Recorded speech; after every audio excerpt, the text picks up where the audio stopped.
Hello, Rosarito Beach. Good morning. It's Kanoa here with Baja 123 and Rosarito Living. And I actually talk about social distancing this morning and, physical distancing, social distancing, some people are calling it, but it seems like it's actually working. So I think that as we're looking at some of the places where where the virus is hitting those cities the hardest, like New York and New Jersey, there's probably wasn't a lot of social distancing practiced at the beginning. And I'm seeing right now in Rosarito Beach that, there's a lot of people taking this really seriously.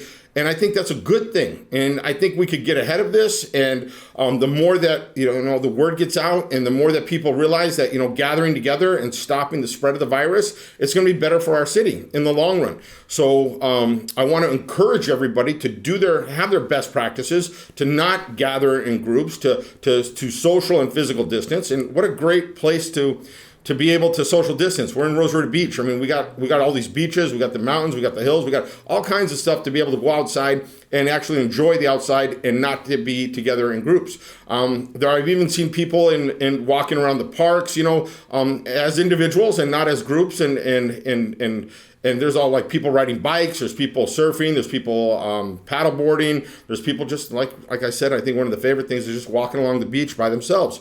So I think that as a city, let's come together and let's work together to beat this thing, to stay apart, to not be passing or spreading the virus, because sometimes you don't even know if you have it. The one thing that the doctor said to us the other day, which I thought was really important, was that it's not just about us. It's about what if you're carrying it, right? And you pass it on to somebody else. And that's where we got to be really careful, because we don't want to be, maybe we're going to get through this when we're young and healthy, or there's people out there young and healthy and now are concerned about it. But what about the people that if they're carrying it, that they're going to pass it on to? And so I think the best thing to do right now until they get a vaccine and they get some kind of medicine to cure it is to distance yourself from places. I've got my little starter kit right here. The doctor told me, have the disinfectant, have the paper wipes, I've got my masks, so when I do have to go out in public, I am being cautious. Is it the perfect thing to do? No, but is it better than doing nothing? Yes, it's absolutely better than doing nothing. So, distancing us,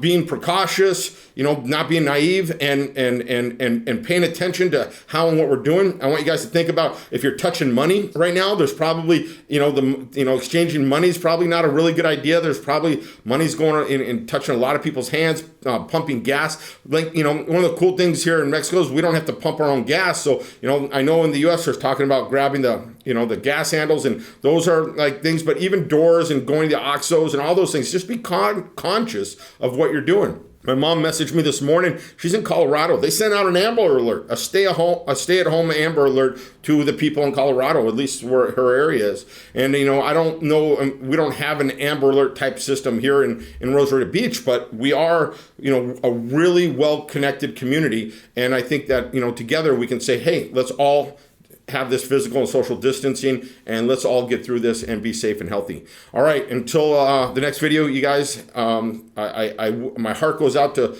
everybody out there, and I hope you all do stay safe and healthy, and we'll talk to you soon. Bye-bye.